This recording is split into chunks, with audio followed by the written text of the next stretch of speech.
Hello. Thanks, Jeon, for this kind introduction. Sorry, I'm trying. Okay. Okay. Thanks, Jeon, for your kind introduction.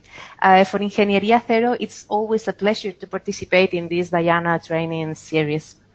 So, welcome, everybody.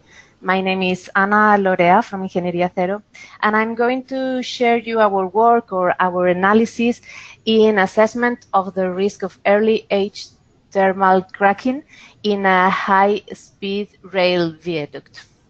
Okay. Okay, first we'll have a quick look on the index of the presentation. We'll share our motivation on the scenario, our operating procedure and methodology, which are the sources of initial cracking, idealization of the structure and conditions, in which we will explain geometry, construction process, stages, environmental condition, material properties. Then we'll go on to the simulation and analysis, and we'll present our heat flow and stress coupled analysis in 2D, 3D model, and also the effects of post-tensioning in transverse direction, and in the end, the assessment of the risk of cracking. And then we'll go on to some conclusions. Okay, so first of all, let's see where are we, or which is the motivation of our study. In the picture, we can see this high-speed viaduct. It is in the north of Spain, in the Basque Country, and it forms part of the lines of high-speed railway lines, which connect the three capital cities, which are San Sebastián, Bilbao, and Vitoria. In the photograph, we can see the construction of the piers for the long viaduct. And, okay. Why are we proposing or studying the early age cracking during construction stages? Because they have asked us that suddenly, or as they are constructing the viaduct, they have seen some cracks. The thing of these cracks, well, the viaduct is constructed span by span. We have here 3 photographs just to introduce, and then we'll go on detail on the things. These cracks are kind of different cracks that we are used to see, because are isolated cracks. You can see there in the right photograph. They are very small. Even in the photo appear big, they are really small. They follow a pattern, because in each span appears, well, in each, not in each, in some appears, in other not, but with the same pattern. But they are not symmetrical. And also they are not a smear system of cracking. So this is not the cracks we are used to deal with. And also in the area they appear next to the piers, which are the area from, well, they appear in the bottom part of the deck, but in the area next to the piers, in which the transverse reinforcement is high. So, and also they are longitudinal cracks, which is sometimes strange.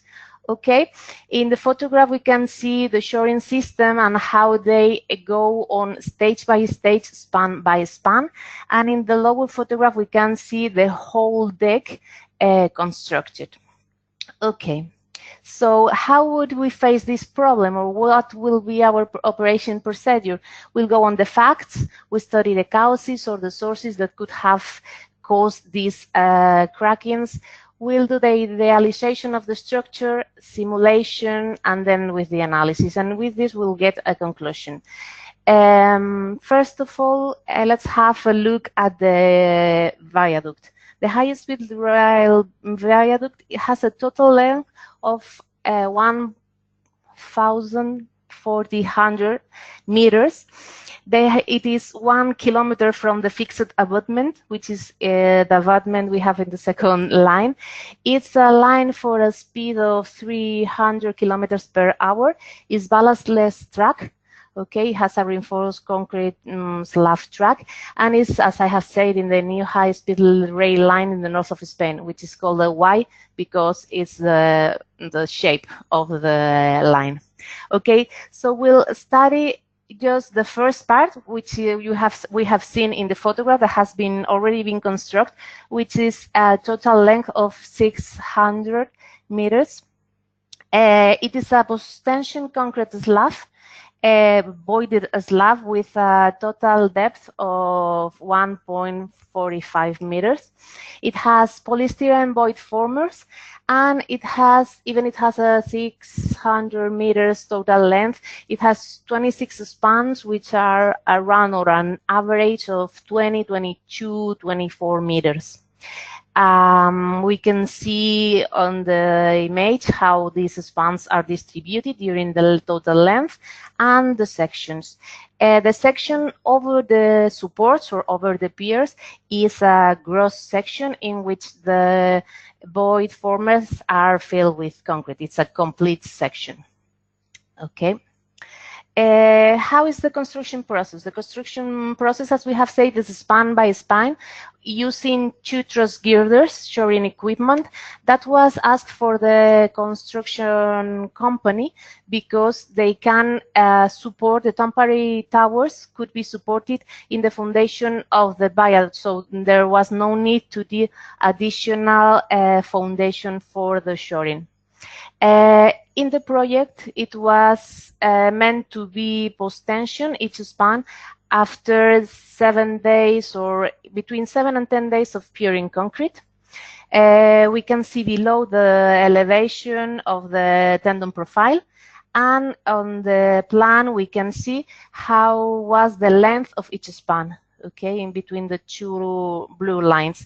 In the part which we have marked in red is where the cracks appear. There, I repeat myself, but there are longitudinal cracks. Well, longitudinal cracks, yes. As it is post-tension in the longitudinal direction, that's why they couldn't be transverse. Okay. Okay, so possible or mostly probable causes. This is longitudinal cracking. As I have said, it's very small, less than 1.1 millimeters. There is not a structural problem because the limit of the transverse direction, which is reinforcement concrete from the Spanish standard, is 0.3 millimeters. And this, as is the direction is longitudinal, it should be due to a transverse tensile effect. Okay, so it could be early age thermal cracking or to the expansion forces inducing by the post-tensioning. Okay, as I said, this is a crack pattern, but not in all spans, so it leads to say that it could be a superposition of effects and an effect that has certain probability of occurrence. So sometimes happens, sometimes not. So as always, or everyone has in mind, so they say, okay, what's being done at the construction site? What is exactly what they are doing? How are they doing the different steps, and how are they curing the concrete? So first they say that they were post-tensioning in 3 or 4 days. So they are using a very high early strength cement. Okay, remember that the construction design was said to be in 7 or 10 days. Okay, we'll go on to the photographs, and we see here, now you can understand a little bit more what we are seeing. The whole deck constructed, we see the cracks, the longitudinal cracks isolated, following a pattern but not symmetrically. And we see the shorings, and we also, the cranes are placing in this photograph the void formers. Okay, so we go on to the working site, and we made some drill holes across the cracks in order to see how they develop in the depth of the deck. We see that they are very small, less than 1.1 millimeters. When we drill the holes, there was rain, there was water, as we can see in the lower photograph.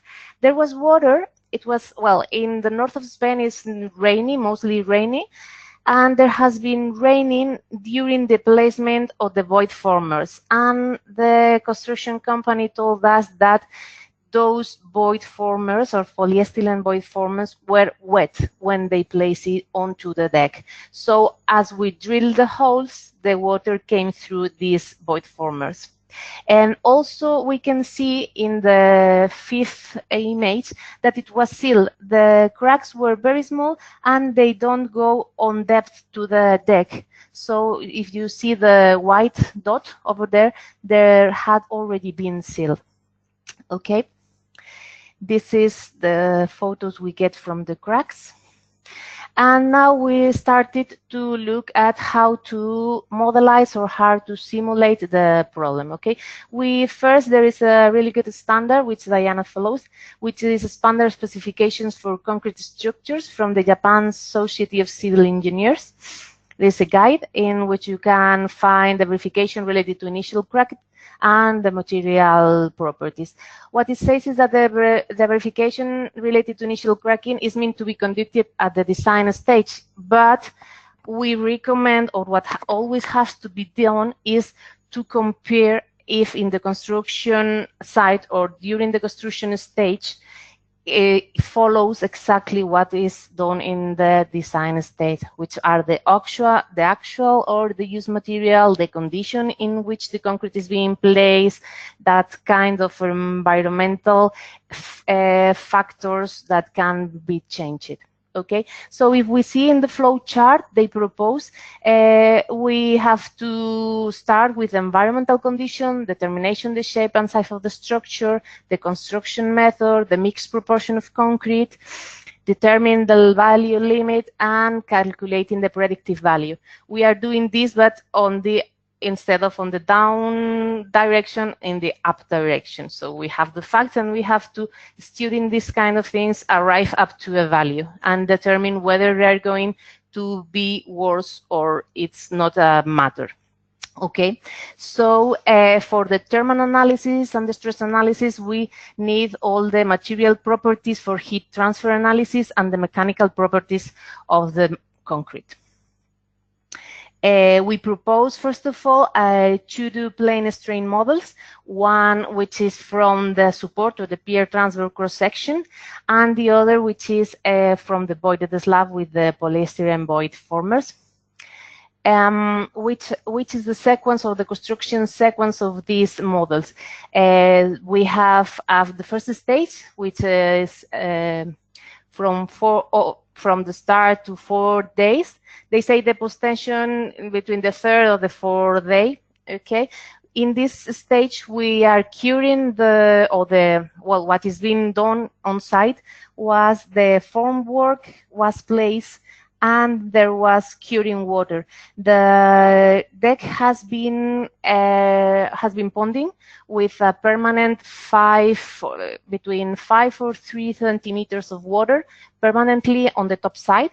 Then between the 4 and the 5 day, they stop curing the water, and in the from the 5th day, they take off the formwork. So this is the construction sequence they have followed on site and we were going to simulate. Related to the idealization, okay, the environmental conditions, we get the average temperature from the month it has been poured the concrete, and we have 2 spans in which we have measures, and there were lab tests of the concrete resistance, so we decided to study those 2 or this span, which were the 16th and the 19th. The ambient temperature was 14 degrees or 11 degrees. The concrete was poured 3 degrees plus the temperature which was in ambient, which were 17 and 14 degrees, and the curing water was supplied by a constant temperature of 15 degrees. Okay, so we have the temperatures of the process. Regarding to the material properties, the mechanical properties of the concrete, as I have said, we have the lab tests with the construction site experiments that have the compressing strength of concrete in 5 days and in 28 days. We have this here, 35 megapascals and 45 megapascals. And from the SPAR 19, at 4 days, we get 39 megapascals, and at 7 days, 44 megapascals. So it was quite a very high strength cement, which was placed on site. Okay, we know that the tensile strength of the concrete develops with respect to the concrete age and can be estimated by this formula in which we place there. Okay, also the Young modulus of concrete development with time and with the development of the compressive strength. So all of these parameters were calculated based on the results of the last lab test we have. So we get those curves in which we see the development of the compressive strength of concrete in time. Okay, after having these mechanical properties of concrete, we go into the thermal properties of concrete. As I have said, there was a high early strength Portland cement, and we calculate the adiabatic temperature rise of concrete. It depends on the materials, on the mixed proportion of concrete, and the temperature of placing. We make the curves, and then with the data we have for our viaduct, we make our particular curves. We can here we can see the high early strength Portland cement depending on the time of placement with the temperature of placement, which was 10 degrees, 20 degrees, or 30 degrees. In our viaduct, we have 17 degrees and a portion of cement of 372 kilograms meter cubic. So this was our adiabatic temperature rise from our concrete that we introduced in the program. And the other thermal properties of concrete that maybe, or we assume that were constant because the thermal properties of cement paste vary depending on the progress of hydratation and water content, but the temporal properties of aggregate are constant. So the major part of the volume of the concrete is aggregate. So they recommend to make it constant. We introduce the thermal conductivity, the specific height, the thermal diffusivity. These are the parameters that have to be entered in the model.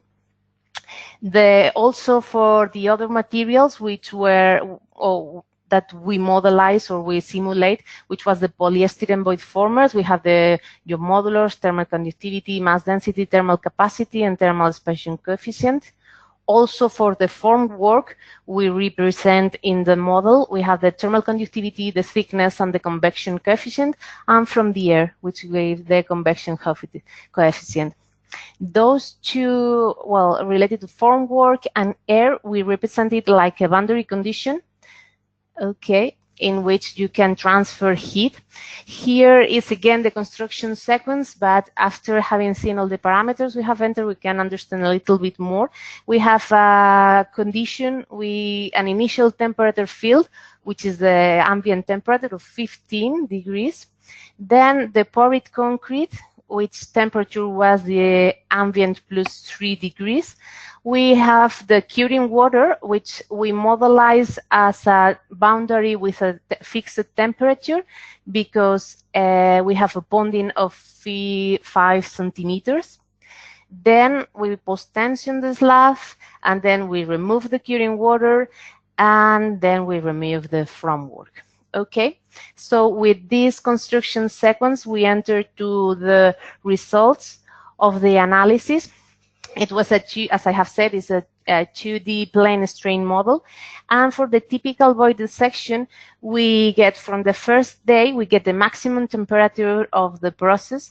And in this image, we can see with the temperature in the nucleus, in the core, was 66 degrees, and on the outer part, it was 33 degrees.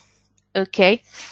We can see the temperature gradient, which is induced by the heating of the concrete between the inner part and the outer part. On the fourth day, we go on to the degree of reaction, which is what it indicates is the maturity of the concrete. So we see that in the inner part, it's nearly 1, meanwhile in the outer part is 0.93, and below the voids where the cracks have been placed, it's 0.9. It's less maturity than in the inner part. Okay, having a look at the values of the transverse tensile stresses, we have under the voids, we have 1.6 megapascals.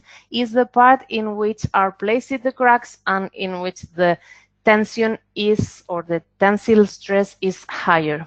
Okay, so related to the heating period, we see that in the first stages, on the early ages, just the concrete with an age of 1 day, the temperature of the core of the mass concrete is higher due to the heat hydratation, so expansion will occur or is occurring. This expansion is restrained by the cooler exterior that does not expand as rapidly as the core. The restraint causes compressive stress to develop at the core and tensile stresses at the surface, as we see in these results, and thus increases the cracking potential, okay, close to the surface of concrete. So as heating occurs, the surface is subject to tensile stresses, and the center of the pore gets hotter and expands to a greater extent, okay? We see how the stresses develop on time, and if we have a look at the 28th day, the transverse are disappear and are in a compressive stresses, so negative stresses we can see here. So that indicates that if something has happened due to the tensile stress, it's going to close, or if the crack has opened, it's going to close and it's in better condition, okay, as time goes by. Looking at the transverse displacement, we see that for the fourth day, if we have a look at the numbers below under the void, it has moved 0, this is in millimeters. It's very small movement, but we'll see after comparing with the gross section, we'll see why are we having a look at this. Okay, it has expand, and in the 20th day, the transverse is not expanding but compressing. Okay, looking the other section, the gross section over the piers, we see how the temperature goes. We see the gradient temperature and also how the inner core is at 68 degrees and the outer part is at 35 degrees. We also have a look at the transverse displacement. We see that expand in the 4th day, and in the 20th day he is contracting. And okay, let's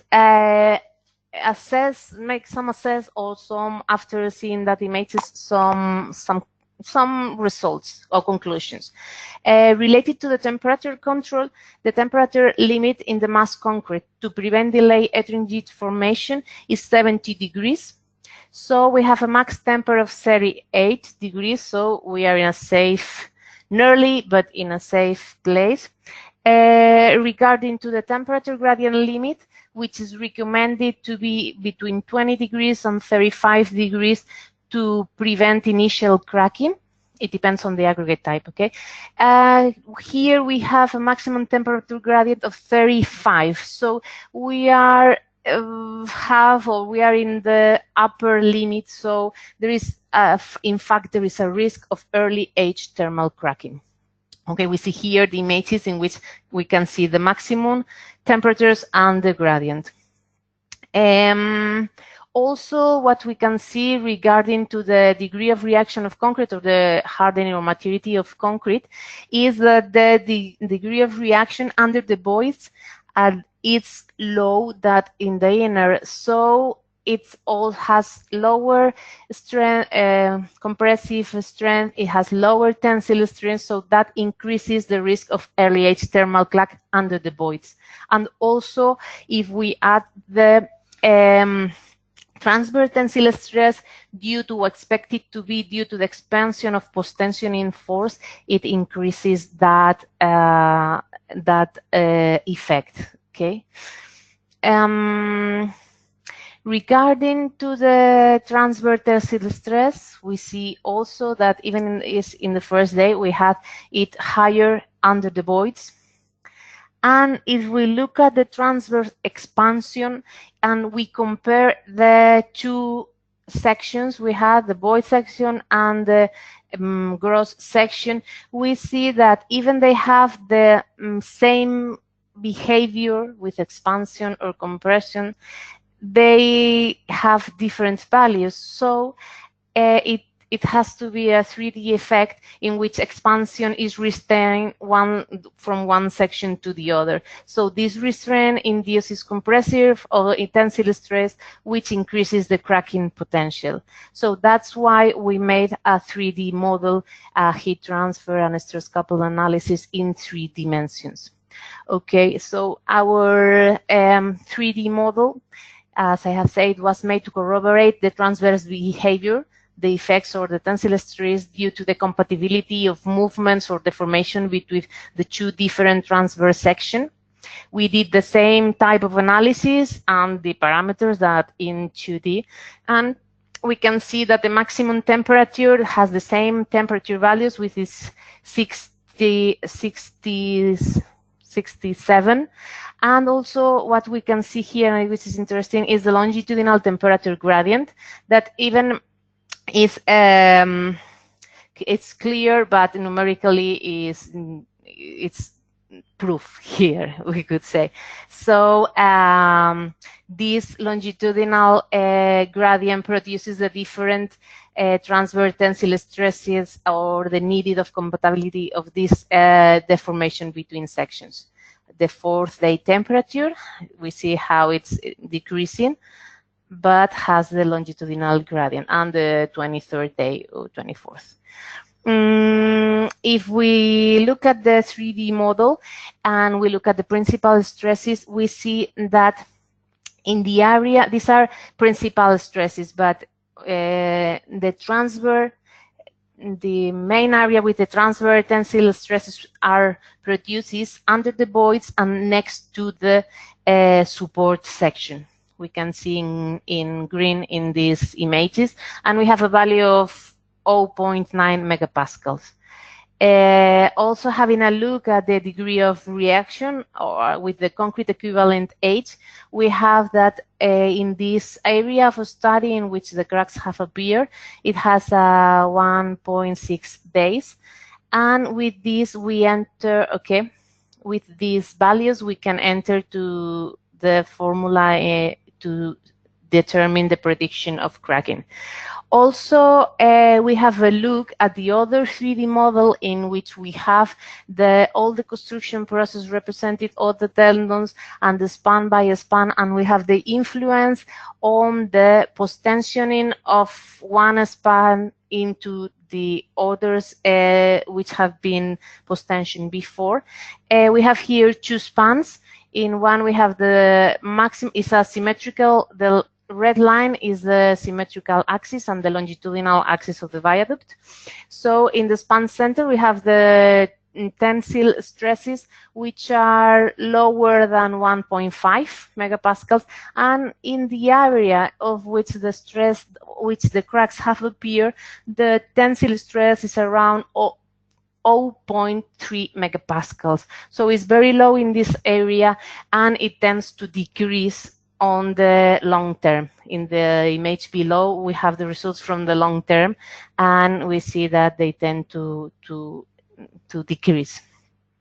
So if we enter with these values, with the maximum tensile stress, with the resistant tensile stress from the concrete in this age, we have a factor of safety, which is 1.55. If we go to the table of the probability of occurrence of cracking, we have a 25%, which we increases a little bit with the post-tension transverse effect. Okay, so there is a possibility, and certainly that happens, that cracking in the early ages.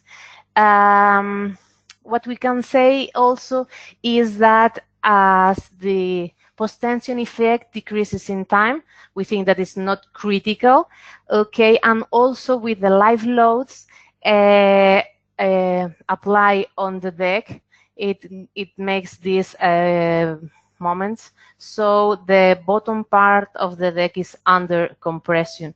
So it's not a thing to worry, but it's a thing to control. And just to end, some conclusions, that initial cracking should be accounted for accurate performance of the structures, that early age thermal cracking plays a significant role in initial cracking. It's not super critical, but it influences the long-term durability of the structure. That advanced software empowers engineers to produce adjusted prediction to nonlinear concrete behavior in the early ages and long-term behavior. That the DIANA software allows the analysis of all construction stages, from early cracking risk analysis to ultimate limit capacity prediction. And nowadays, thanks to the capability of solvers and computers, we can define, analyze, simulate the nonlinear behavior of complete structures with a reasonable calculation time for professional project practice. And thanks a lot for your attention.